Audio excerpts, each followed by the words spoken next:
Hello student, आज हम पढ़ेंगे क्लास 10 सब्जेक्ट साइंस। इसका पार्ट कौन सा पढ़ेंगे? Physics. Chapter number 1 electricity. Chapter number 1 electricity. जैसा कि हमने जो पार्ट 7 है, इससे जो पहला पार्ट है फर्स्ट वीडियो में है, तो उसमें हम लोगों ने पढ़ा था कि electric charge and principle of quantization. उस पर कुछ क्वेश्चन भी लगाए थे, आप लोगों ने वीडियो देखी होती। तो जैसे मैंने बताया था कि इलेक्ट्रिक चार्ज क्या होता है, तो इलेक्ट्रिक चार्ज मैंने बताया था कि इलेक्ट्रिक चार्ज किसी भी मटेरियल की इंट्रिंसिक प्रॉपर्टी है जो आपस में फोर्स, अट्रैक्शन फोर्स रिप्रेजेंट करती है। And electric charge two types के होते हैं, मैंने बताया था आप लोगों को, positive charge and negative charge. तो उसमें आगे बताया था कि दो टाइप के चार्जेस हो गए, जैसे पॉजिटिव और नेगेटिव। तो फिर उसके बाद बताया था मैंने आप लोगों को कि चार्ज सेम चार्ज होते हैं, सेम चार्ज मतलब पॉजिटिव और पॉजिटिव सेम चार्ज हो गए, ये आपस में क्या करेंगे? अट्रैक्शन या रिपल्सन, ये आपस में क्या करेंगे? Same charge. और जो नेगेटिव और नेगेटिव ये सेम चार्ज हो गए, तो सेम चार्ज होते हैं तो आपस में क्या करते हैं? रिपेल। क्या करते हैं वो? रिपेल। एंड जो इनको भी सेम चार्ज को हम बोलते हैं लाइक चार्ज। क्या बोलते हैं इनको? Like charge. इसको लाइक चार्ज ही बोलते हैं, ठीक है। मैंने एक और बात बताई आप लोगों को कि जैसे सेम चार्ज हो गया and opposite charge. Opposite charge में होता है पॉजिटिव और नेगेटिव, टाइप हो गए पॉजिटिव चार्ज और नेगेटिव चार्ज। एंड इसी को बोलते हैं हम अनलाइक चार्ज। अब अनलाइक चार्ज आपसे क्या करते हैं? अट्रैक्शन। ये रिवाइज करा रहा हूँ मैं आपका। अनलाइक चार्ज क्या करते हैं? आपका अट्रैक्शन। जैसे वो हो जाएगा आप लोगों का, वो क्या हुआ आपका? पॉजिटिव नेगेटिव और नेगेटिव टू पॉजिटिव, ये आपस में अनलाइक चार्ज है। अनलाइक चार्ज आपस में क्या करेंगे? अट्रैक्शन। ये हम लोगों ने पढ़ा था कल, जो फर्स्ट वीडियो थी, उसमें वीडियो का जो पार्ट 1 था उसमें पढ़ा था हम लोगों ने। आज हम पढ़ेंगे कंडक्टर एंड इंसुलेटर। कंडक्टर के बारे में मैं आप लोगों को बताऊं, कंडक्टर एक्चुअली में होता क्या है। कंडक्टर ऐसा मटेरियल जिसमें या ऐसा सब्सटेंस जिसमें करंट फ्लो हो जाए, करंट, इलेक्ट्रिसिटी या फिर चार्जेस फ्लो हो जाए। आप एग्जाम्पल पे आप देख सकते होंगे, आप घर पर रहते होंगे, आपके आसपास में देखा होगा आपने, जैसे बटन दबाया हम लोगों ने, फैन चालू हुआ, तो ये फ्लो होकर किस में जाता है? वायर में। अब वायर क्या होता है? कोई वायर होता है, कॉपर वाला वायर होता है। एक्चुअली में सबके घर पे कॉपर या एल्युमिनियम की वायर होती है। एल्युमिनियम से भी करंट फ्लो हो सकता है, कॉपर से भी हो सकता है, जिसमें मेटल में आते हैं जो। तो जब कंडक्टर्स की बात आती है तो कंडक्टर्स कहलाते हैं जिसमें करंट फ्लो हो जाए आसानी से और चार्जेस फ्लो हो जाए, चार्जेस ही करंट है। तो ये किसमें आएंगे? कंडक्टर्स में। जैसे अब मैंने क्या, आयरन रोड क्या है, तो आयरन रोड भी है कंडक्टर। अच्छा, मैंने ये कहा कि आयरन रोड भी हो गई। ग्लास रोड क्या है? ग्लास रोड कंडक्टर नहीं है, क्योंकि इसमें करंट फ्लो नहीं हो सकता। आयरन रोड हुआ, कॉपर हुआ, तो हम इसको भी पढ़ते हैं कंडक्टर एंड इंसुलेटर। आप इस स्लाइड को डाल लीजिए, लिख लीजिए ना। Conductors, those substance through which electric charge can flow easily are called conductor. वे ऐसे सब्सटेंस जिनमें इलेक्ट्रिक चार्ज आसानी से फ्लो हो सके, मतलब बह सके, एक पॉइंट से दूसरे पॉइंट तक आसानी से जा सके, वो क्या कहलाते हैं? कंडक्टर्स। क्या कहलाते हैं वो? कंडक्टर्स। जैसे all the metal like silver, copper and aqueous solution of salt are conductors. ये सभी क्या है? कंडक्टर्स। जैसे all the metals like silver हुआ, कॉपर हुआ, एल्युमिनियम हुआ, आप गोल्ड भी ले सकते हैं। अब गोल्ड को जब हम परचेज करेंगे तो बहुत महंगा हुआ, तो हम गोल्ड के वायर नहीं बना सकते, इसको हम बोलते हैं सोना। सोने के वायर नहीं बना सकते, क्यों? जब उसको हम परचेज करेंगे तो बहुत महंगा हो सकता है। तो all the metal like silver हुआ, कॉपर हुआ, एल्युमिनियम हुआ, गोल्ड हुआ and aqueous solution of salt are called conductor. Conductor की बात यहाँ खत्म होती है। एंड इंसुलेटर क्या होता है? दो substance through which electric charge can not flow easily. ऐसे सब्सटेंस जिनमें इलेक्ट्रिक चार्ज आसानी से फ्लो नहीं हो सकता, आर कॉल्ड इंसुलेटर। ये क्या कहलाते हैं आपके इंसुलेटर। आपको इसकी हिंदी बताऊंगी तो कंडक्टर भी होती है चालक एंड इंसुलेटर भी होती है अचालक। एग्जाम्पल क्या होते हैं इसके? ग्लास मैंने भी बताया था, ग्लास में इलेक्ट्रिक चार्ज फ्लो नहीं हो सकता या फिर इलेक्ट्रिसिटी फ्लो नहीं हो सकती। रबर, पेपर आर इंसुलेटर, ये सभी क्या है आपके insulator. Electricity can be classified into part. Electricity दो पार्ट में आपकी डिवाइड हुई है। नंबर फर्स्ट पार्ट है आपका static electricity, number second part है आपका करंट इलेक्ट्रिसिटी। इलेक्ट्रिसिटी को हमने दो पार्ट्स में डिवाइड किया हुआ है। Number first static electricity, number second current electricity. Static electricity actually में होती क्या है? इन static electricity the electric charges remain at rest. जब आपका इलेक्ट्रिक चार्ज रेस्ट पर है तो उसमें कौन सी इलेक्ट्रिसिटी होगी बेटा? Static electricity. जैसे मैं आपको एग्जांपल देके बताता हूँ इसका। Example the charge acquired by a glass rod when rubbed with a silk cloth।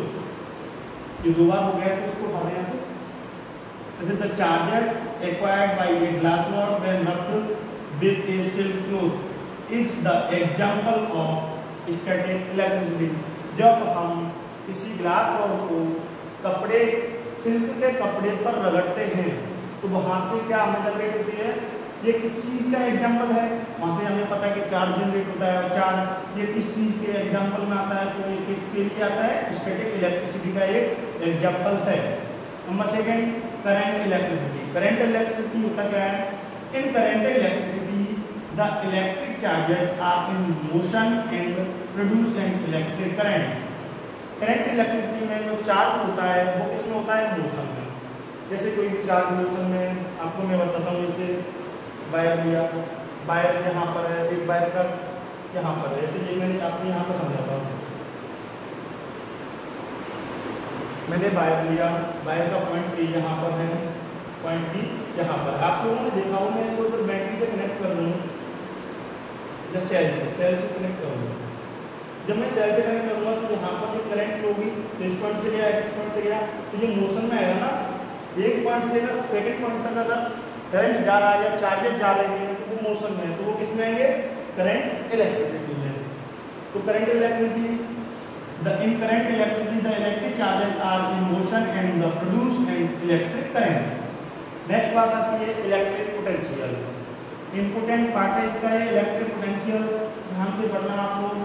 The electric potential bracket में और potential at a point in an electric field is defined as the work done in moving a unit positive charge from infinity to that point। आप लोगों को मैं इसको समझाता हूँ, अच्छे से देखना। इसने क्या क्या कह रखा है? इसने कहा है कि जो आपका इलेक्ट्रिक पोटेंशियल है उसको फाइंड करना कैसे है? जैसे आपको इन्फिनिटी, कोई इन्फिनिटी पार्ट है। इन्फिनिटी का मतलब ये नहीं है कि बहुत ज़्यादा दूर, इसका पता ही नहीं है कि कहाँ पर। इन्फिनिटी होता है इस चार्ज के लिए डिस्टेंस मान लो आपको 1 मीटर या 2 मीटर, कोई भी पॉइंट चार्ज है या फिर 1 माइक्रो चार्ज ये चार्जेज है, इनके लिए डिस्टेंस बहुत हम मान लें 2 मीटर या 3 मीटर, तो इनके लिए इन्फिनिटी का हल करेंगे।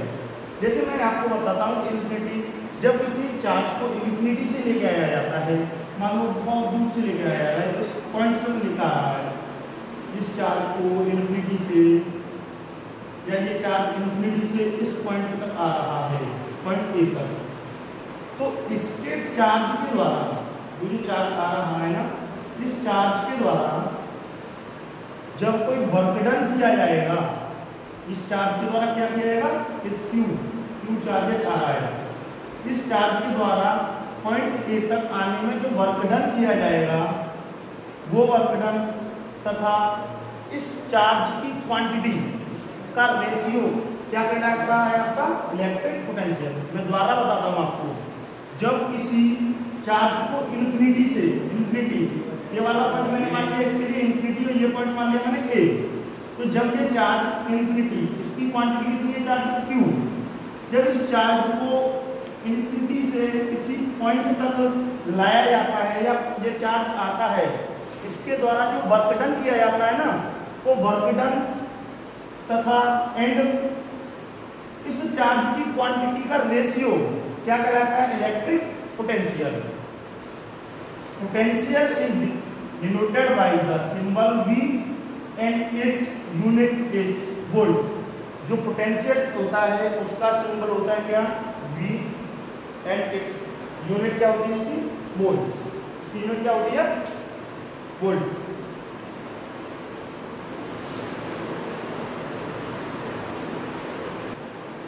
जैसा कि हम अभी पढ़ चुके थे कि इलेक्ट्रिक पोटेंशियल में बताया था कि कोई चार्ज जब इन्फिनिटी से किसी एक पॉइंट तक आता है तो चार्ज के द्वारा जो वर्क डन किया जाता है उस वर्क डन तथा उस चार्ज की क्वांटिटी का रेशियो इलेक्ट्रिक पोटेंशियल कहलाता है।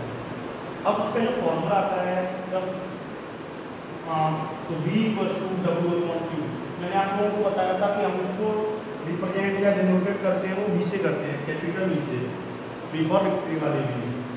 V = W/Q। V क्या होता है यहाँ पे? इलेक्ट्रिक पोटेंशियल एंड Q क्या होता है? Quantity of charge. Electric potential है, ये क्या होता है? Quantity of charge. मैंने कहा कि 2 कूलम चार्ज है, 3 कूलम है या फिर 4 कूलम है।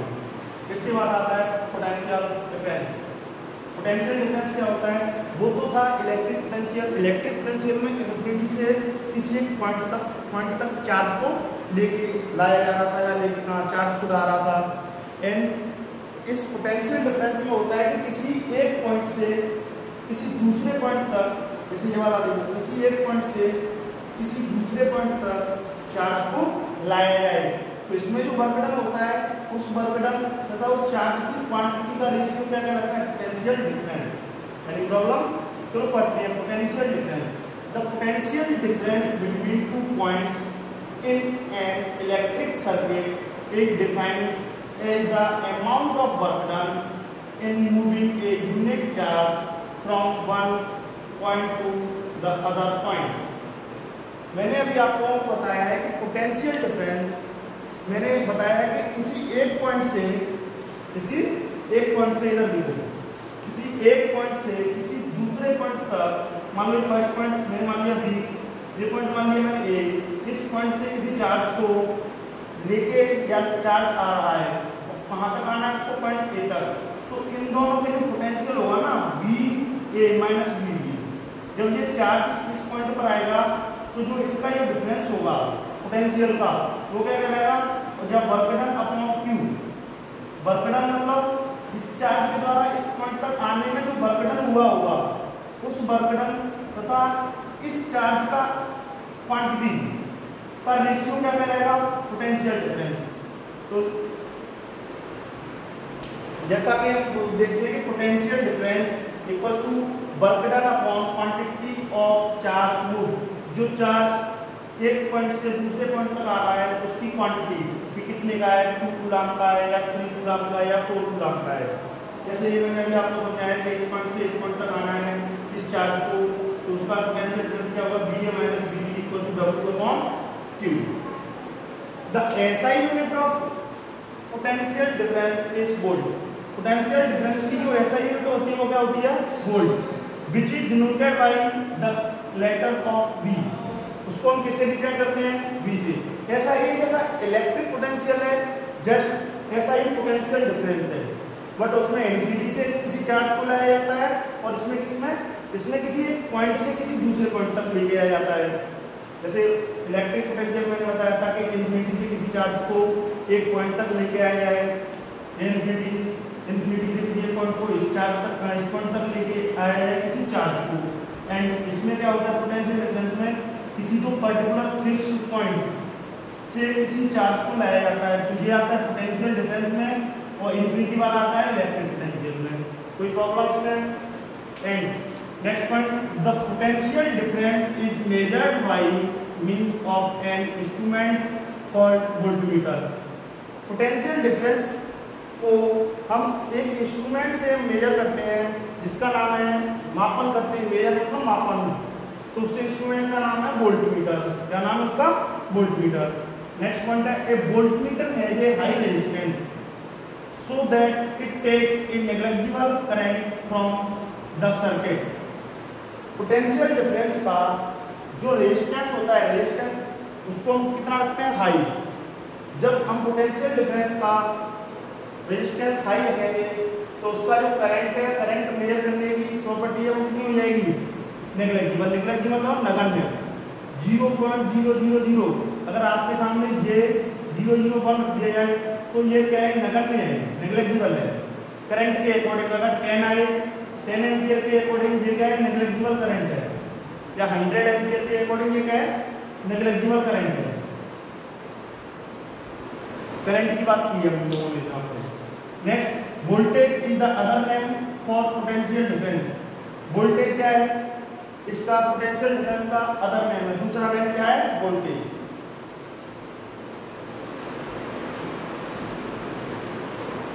इसका साइन क्या होता है, जस्ट द पोटेंशियल डिफरेंस इस रेजिस्टेंस के क्या लगाया है, पैरेलल में लगाया जाता है। पोटेंशियल डिफरेंस को हमेशा रेजिस्टेंस के पैरेलल में लगाया जाता है। And the conductor and A voltmeter.